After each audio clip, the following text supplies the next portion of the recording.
الحمد لله نحمده ونستعينه ونستغفره ونعوذ بالله من شرور أنفسنا ومن سيئات أعمالنا من يهده الله فلا مضل له ومن يضلل فلا هادي له وأشهد أن لا إله إلا الله وحده لا شريك له وأشهد أن محمدًا عبده ورسوله اللهم صل على محمد وعلى آل محمد كما صليت على إبراهيم وعلى آل إبراهيم إنك حميد مجيد اللهم بارك على محمد وعلى آل محمد كما باركت على إبراهيم وعلى آل إبراهيم في العالمين إنك حميد مجيد أما بعد فإن خير الحديث كتاب الله وخير الهدى هدى محمد صلى الله عليه وآله وسلم وشر الأمور محدثاتها وكل محدثة بدعة وكل بدعة ضلالة وكل ضلالة في النار ربي أعوذ بك من همزات الشياطين من همزه ونفخه ونفسه يا أيها الذين آمنوا اتقوا الله حق تقاته ولا تموتن إلا وأنتم مسلمون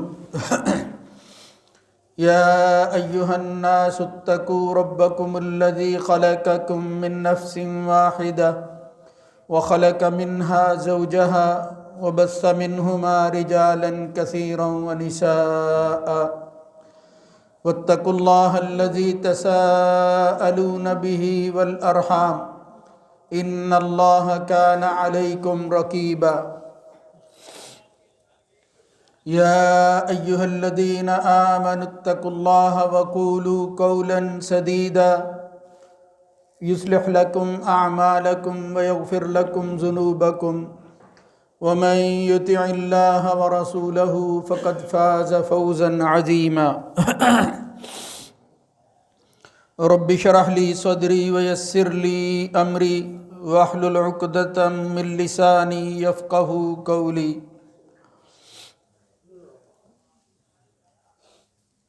فانطلقا حتى إذا أتيا أهل قرية استطعما أهلها فأبوا أن يضيفوهما فوجدا فيها جدارا يريد أن ينقضه فأقامه قال لو شئت لاتخذت عليه أجرا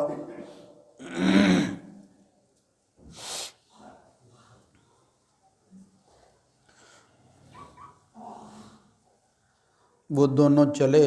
آگے بڑھے یہاں تک کہ وہ ایک بستی والوں کے پاس پہنچے اور اس کے رہنے والوں سے انہوں نے کھانا مانگا مگر انہوں نے ان کی مہمان نوازی کرنے سے انکار کر دیا۔ تو پھر ان دونوں نے ایک دیوار دیکھی جو گرنے کے قریب تھی،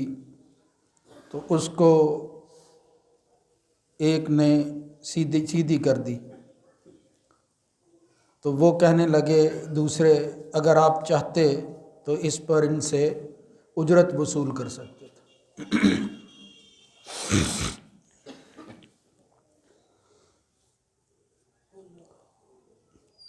اللہ رب العزت کی حمد و ثنا کے بعد درود و سلام سید الرسل خاتم النبیین جناب محمد الرسول اللہ صلی اللہ علیہ وآلہ وسلم کی ذات گرامی۔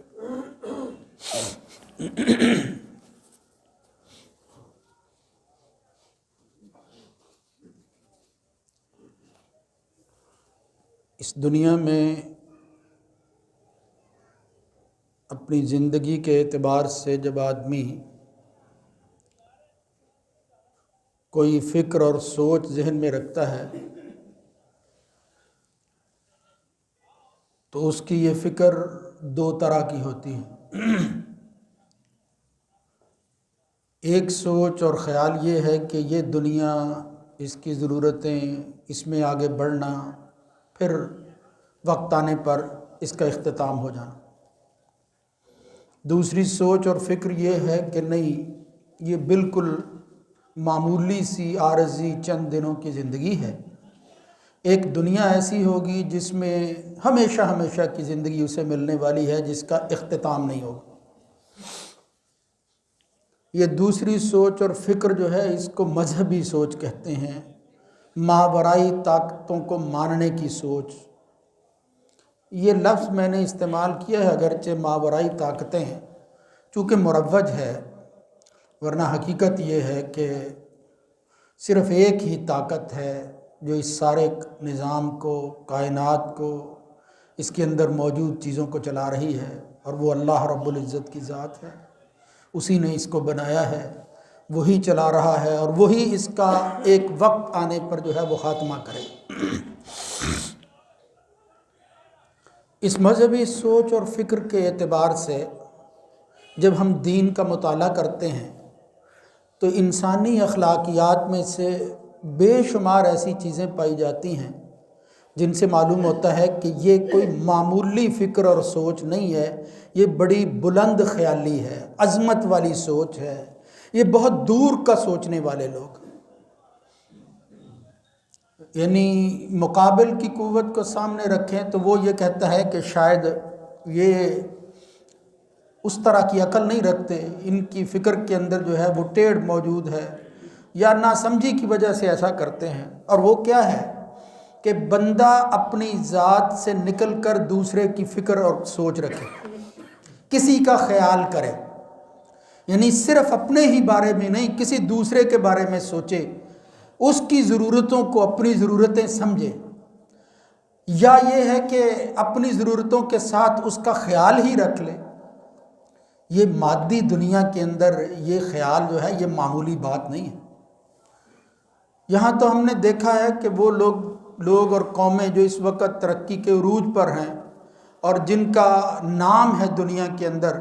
وہ بھی اگر 5-7 افراد موجود ہیں تو کوشش یہ کرتے ہیں کہ ہر ایک جو ہے وہ اپنا بوجھ خود اٹھائے، یعنی ایثار، قربانی، کسی کے لیے کچھ کرنا، کسی کی ضرورت کو اپنا سمجھ کر جو ہے اس کو پورا کرنا، یا یہ ہے کہ اپنی ضرورت کو کم کر کے اس کو دینا، یہ تو تصور ہی نہیں۔ لیکن اس کے مقابل کے اندر وہ ساری باتیں جو دنیا دار اور مادہ پرست لوگ جو ہے وہ ماننے کے لیے تیار نہیں ہیں، ایک ماننے والا مومن، اللہ کی ذات کو تسلیم کرنے والا ہر حال میں اس فکر میں رہتا ہے کہ میں جس ماحول میں، جس ثقافت، جس تہذیب اور جن لوگوں کے اندر رہتا ہوں اس کے تقاضے کیا ہیں، اور اس میں میری ذات سے ہٹ کر دوسروں کی ضرورتیں کیا ہیں۔ یہ بلند فکری، اس پر مسلمانوں کو جتنا بھی فخر کرنا چاہیے وہ کم ہے، اور وہ اگر کرتے رہیں تو وہ حق بجانب ہیں کہ ان حالات کے اندر بھی کچھ نہ کچھ ہی صحیح، لیکن یہ فکر اور یہ سوچ ضرور موجود ہے کہ اپنی ضرورتوں کے ساتھ ساتھ، اپنی زندگی کے ساتھ ساتھ کسی دوسرے کا بھی خیال رکھنا۔ اللہ رب العزت نے قرآن مجید میں نبی کریم صلی اللہ علیہ وآلہ وسلم نے اگر مجموعی اعتبار سے خلاصہ کسی چیز کا معاملاتی اور دنیاوی زندگی کے اندر جو ہے وہ سامنے رکھا جائے، جو اللہ اور اس کے رسول نے بیان کیا ہے، تو وہ یہی ہوگا کہ آپ اپنی ذات سے ہٹ کر کیا خیال رکھتے ہیں، وہ فکر کیا ہے، آپ دوسروں کے بارے میں یا دوسرا آپ کے بارے میں جو ہے وہ کیا سوچتا ہے۔ جب آپ خیر خواہی، بہتری اور اس کو اپنی ذات کا حصہ بنا کر جو ہے وہ اس کے ساتھ زندگی گزاریں گے، یقیناً اس کے ذہن میں بھی وہ خیال، اچھی فکر اور اچھی سوچ پیدا ہوگی جس میں وہ آپ کا بھلا ہی سوچے۔ اس کی سب سے بڑی مثال مسلمانوں کی تاریخ میں، بالخصوص محمد الرسول اللہ صلی اللہ علیہ وآلہ وسلم کی سیرت اور زندگی میں وہ ہجرت کے بعد ملتے ہیں۔ مسلمان دو گروہ، ایک انصار تھے دوسرے مہاجر، ان کے درمیان یہ تعلق اور رشتہ جو ایک دوسرے کی خیر خواہی کا تھا وہ قائم کیا گیا، جسے مواخات مدینہ کے نام سے جو ہے وہ جانا جاتا۔ وہ ایک ایسی مثال ہے کہ اب ساری دنیا جو ہے قیامت تک جو ہے وہ اس کی اقتدا کرتی رہے گی، اور شاید اس طرح کا ماحول، اس طرح کی مثال ہو بہو پیش کرنا تو ممکن نہیں ہے، مگر ماننے والے اس طرح کی سوچ رکھ کے کچھ نہ کچھ کرنے کی ضرور کوشش کرتے ہیں۔ اور حقیقت یہ ہے کہ یہی ان کے ایمان کا تقاضا ہے۔ یہ جو میں نے ابھی آیت پڑھی ہے، بظاہر آپ سوچ رہے ہوں گے کہ آخر اس کا کیا تعلق ہے۔ یہ حضرت خضر اور موسیٰ علیہ السلام کے واقعے میں سے ایک آیت ہے کہ سفر کرتے ہوئے جناب موسیٰ علیہ السلام جو حضرت خضر کے پاس پہنچے ہیں، اور وہ مختلف راستوں سے ہوتے ہوئے آگے بڑھے، اور وہ تکوینی امور جن کا علم موسیٰ علیہ السلام کو نہیں تھا، خضر علیہ السلام کو اللہ تعالیٰ نے عطا کیے ہوئے تھے، وہ جب موسیٰ علیہ السلام دیکھتے ہیں تو پھر وہ اشکال اور اعتراض پیش کرتے ہیں۔ خضر علیہ السلام کہتے ہیں کہ آپ اس معاملے میں میرے ساتھ سفر جاری نہیں رکھ سکیں گے، لہذا ایک بات ہوئی، دوسری بات ہوئی، ان میں سے ایک بات یہ تھی، اور یہ بات آپ اندازہ کریں کہ کتنی معقولیت والی ہے کہ ایک پیغمبر جو ہے وہ اس پر اشکال پیدا کر رہا ہے۔ یہ آیت میں نے اس حوالہ سے پہلے پڑھی ہے کہ یہ جب سے دنیا نے اس کائنات کے اندر جو ہے وہ انسانوں کی شکل میں آنکھ کھولی ہے، یہ سوچ، یہ ضرورت جس کا یہاں ذکر ہوا ہے وہ ہر جگہ موجود رہی ہے، اور یہ روایت ہے۔ اسی روایت کا ایک حصہ قرآن کی آیت کے اندر جو ہے وہ اللہ رب العزت نے یہاں بیان فرمایا۔ وہ کیا ہے کہ جب وہ کسی بستی کے پاس پہنچے تو ان کا خیال یہ تھا، اور درست خیال تھا، کہ انسانوں کی دنیا کے اندر ایسا ہی ہوتا ہے کہ جب کوئی ضرورت مند، کسی کھانے کا طلبگار اپنا پیٹ بھرنے کے لیے ایک وقت کی روٹی کا جو ہے وہ تقاضا کرتا ہے، تو اہل قریہ، بستی اور وہاں کے رہنے والے لوگوں پر فرض ہو جاتا ہے کہ بھئی اپنی ضرورتوں کے ساتھ ساتھ وہ جو آنے والا ضرورت مند ہے اس کا خیال رکھے، اس کو کھلائے، اس کو کھانا کھلائے۔ تو یہاں انہوں نے کہا استطعما اہلہا فابوا ان یضیفوہما، کھانے کی ضرورت ہے، انہوں نے مانگا، مگر انہوں نے وہ روایت سے ہٹ کر وہ بے رخی دکھائی، وہ رویہ جو ہے وہ پیش کیا کہ جس پر موسیٰ اللہ کے پیغمبر کو غصہ آیا، اور اس نے کہا یہ کیسی بستی ہے، کس طرح کے لوگ یہاں رہتے ہیں، ان کو اتنا بھی خیال نہیں ہے کہ کوئی آنے والا مسافر جو ہے اس کی ضرورت کیا ہے، اس کو کھانے کے لیے جو ہے وہ ایک چپاتی یا اس کی ضرورت کی کوئی چیز جو ہے وہ دے دی جائے۔ تو فرمایا فابوا ان یضیفوہما فوجدا فیہا جدارا یرید، موسیٰ علیہ السلام نے اس پر اعتراض کیا کہ یہ بستی اور اس کے رہنے والے اس قابل ہیں جو ایک مسافر کو کھانا نہیں کھلا سکتے کہ آپ ان کا کوئی بھلا کریں۔ اس وقت پھر حضرت خضر علیہ السلام نے فوجدا فیہا جدارا یرید ان ینقض فاقاما، فرمایا یہ اللہ کا نظام ہے، یہاں اہل لوگ جو ہیں ان کے ساتھ بھی اللہ کا ایک طریقہ اور سلوک ہے، نااہلوں کے ساتھ بھی یہ سلسلہ اسی طرح چل رہا ہے، آدمی کو سمجھ آنے والا نہیں ہے، یہ صرف اللہ رب العزت جانتا ہے، ورنہ اخلاقیات کا تقاضا وہی تھا جو موسیٰ علیہ السلام نے پیش کیا کہ یہ اس قابل نہیں ہے، ان کے ساتھ کیا خیر خواہی اور نیکی کرنی ہے، جن کو ایک معمولی فکر اور سوچ نہیں ہے کہ بھئی ایک مسافر آدمی جو ہے وہ کھانے کا طلبگار ہے، آپ نے پوچھا تک نہیں، اس نے مطالبہ بھی کیا، آپ نے انکار کر دیا، یعنی بدبختی یہاں تک پہنچی مانگنے کے باوجود نہیں دیا۔ تو میرے بھائیوں، یہ آئے روز ہم اس طرح کی چیزیں دیکھتے ہیں، اور پھر غریب آدمی کے لیے کئی مسائل ہوتے ہیں، جو پیشہ ور لوگ ہیں وہ تو سوال کر لیتے ہیں، وہ ڈٹائی کے ساتھ ان کا یہ معمول ہوتا ہے، لیکن بہت سے ضرورت مند، بہت سے سفید پوش ہمارے ارد گرد شاید ایسے ہوں کہ جو ہمارے ایمان کی طرف دیکھ رہے ہیں، اس مومن کو دیکھ رہے ہیں جو صبح و شام، رات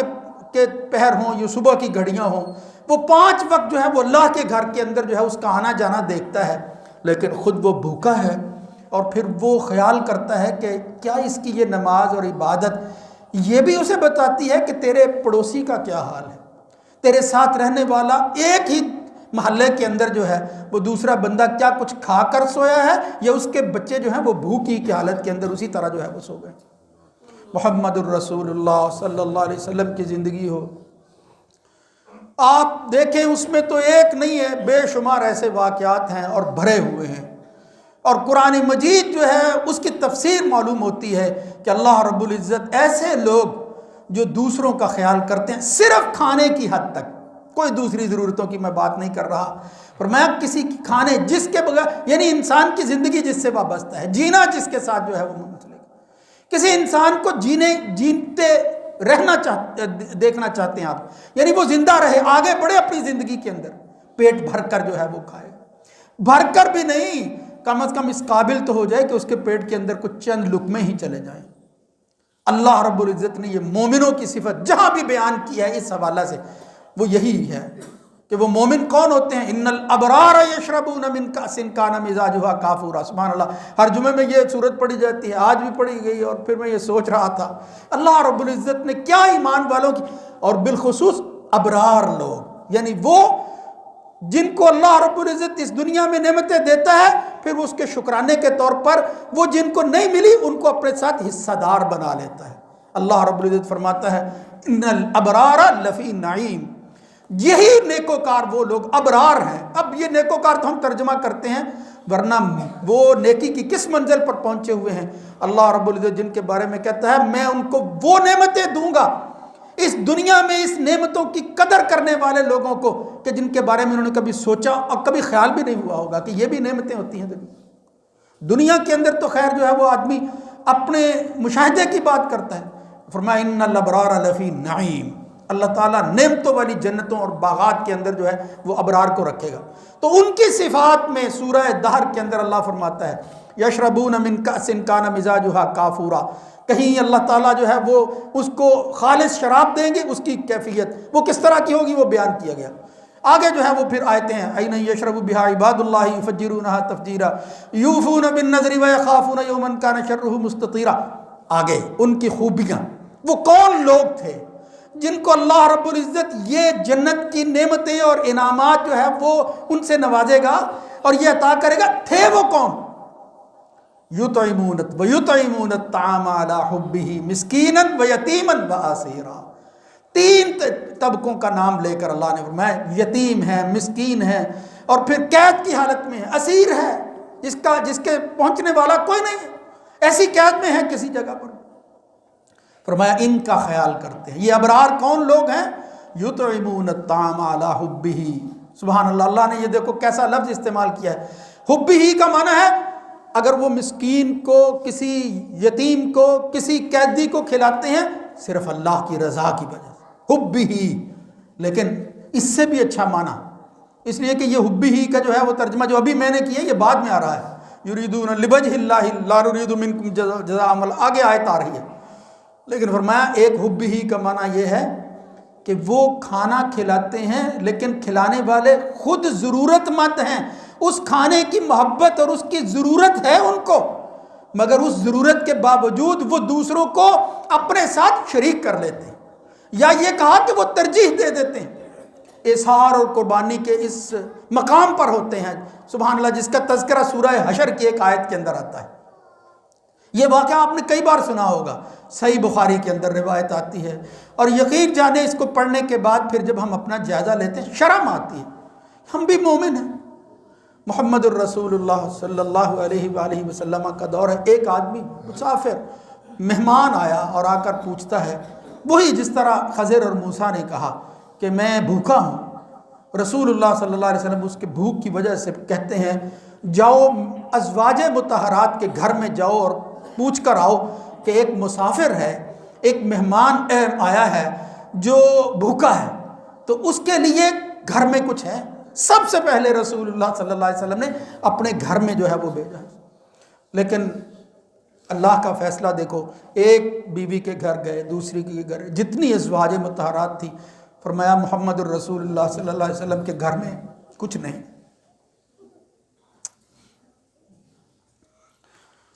نبی کریم صلی اللہ علیہ وسلم نے پھر کہا بھائی کون ہے اس مہمان کی مہمان نوازی کون کرے گا؟ اللہ کا یہ بندہ بھوکا ہے۔ ایک انصاری کھڑا ہوا، میرے بھائیوں، انصاری کھڑا ہوا اور اس نے جا کر کہا اپنے گھر میں کہ اللہ کے رسول نے ایک مہمان بھیجا ہے، اے اللہ کی بندی گھر میں کچھ ہے؟ وہ کہتی ہے اللہ کے بندے سوائے بچوں کے کھانے کے گھر میں کچھ نہیں۔ محمد الرسول اللہ صلی اللہ علیہ وسلم کے اس مہمان اور اس صحابی نے، اس انصاری نے اپنے گھر والوں سے کہا، اپنی بیوی سے کہتا ہے بچوں کو سلاپ دے، بہلا کر بہانے کے ساتھ بغیر کچھ کھلائے ہوئے جو ہے سلا دے، اس مہمان کو جو ہے وہ بھوکا نہیں رکھنا، یہ اللہ کے رسول کا مہمان، یہ مسافر ہے، اس کو ضرور کھلانا۔ میرے بھائیو آپ اندازہ کریں، لمبی بات ہے۔ اگلا دن ہوا، محمد الرسول اللہ صلی اللہ علیہ وسلم نے کہا او انصاری کو بلاؤ، او اس انصاری کو بلاؤ۔ صحابہ نے کہا پتہ نہیں کیا ہو گیا، اور فرمایا اس بندے کو تو لاؤ، رات اس نے کیا ہے، اس کے اس دنیا میں کیے ہوئے عمل کی وجہ سے میرا رب آسمان پر جو ہے وہ ہنسنے لگا تھا، اس نے مسکرانا شروع کر دیا۔ یہ دنیا میں کچھ کر رہے تھے، اللہ رب العزت آسمان پر ہنس رہا تھا کہ میرے ماننے والے اس طرح کے بھی لوگ ہوتے ہیں، اپنے بچوں کو بھوک کے ساتھ جو ہے وہ سلا دیتے ہیں، خود جو ہے وہ چراغ گل کر دیتے ہیں کہ مہمان کو پتہ نہ چلے کہ یہ بھی میرے ساتھ کھا رہے ہیں یا نہیں، یعنی بہانہ کرتے ہیں کہ ہم بھی تیرے ساتھ شریک ہیں، حالت یہ ہے کہ گھر میں سوائے ایک مہمان کے کھانے کے کچھ نہیں ہے، خود بھوکے رکھتے ہیں، بچوں کو بھوکے سلا دیتے ہیں، مگر کیا کرتے ہیں وہی علی حبی ہی، ترجیح دیتے ہوئے اس مہمان کو ضرور کھلاتے ہیں۔ یہ تھے مومن۔ محمد الرسول اللہ صلی اللہ علیہ وسلم نے فرمایا لاؤ ان کو میرے سامنے، اللہ رب العزت ان کے امر پر مسکرا رہا ہے کہ میرے ماننے والے کائنات کے اندر ابھی اس طرح کے بھی موجود ہیں۔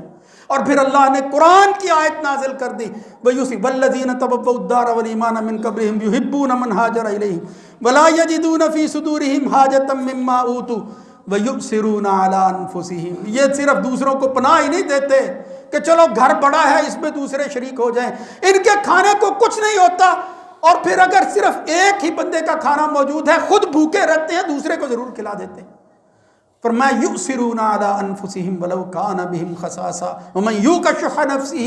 کیوں؟ ان کو معلوم ہے کہ بخل کوئی اچھی چیز نہیں ہے، حالانکہ وہ تو ضرورت مند تھے، بخیل بیچارے کہاں تھے؟ ومن یوق شح نفسہ فاولئک هم المفلحون۔ ان کو یقین ہو گیا تھا کہ کامیابی اسی چیز میں ہے کہ جو اللہ کہتا ہے، اللہ کا رسول کہتا ہے، اپنی قربانی دے دو، دوسروں کی ضرورتوں کا ضرور خیال رکھو،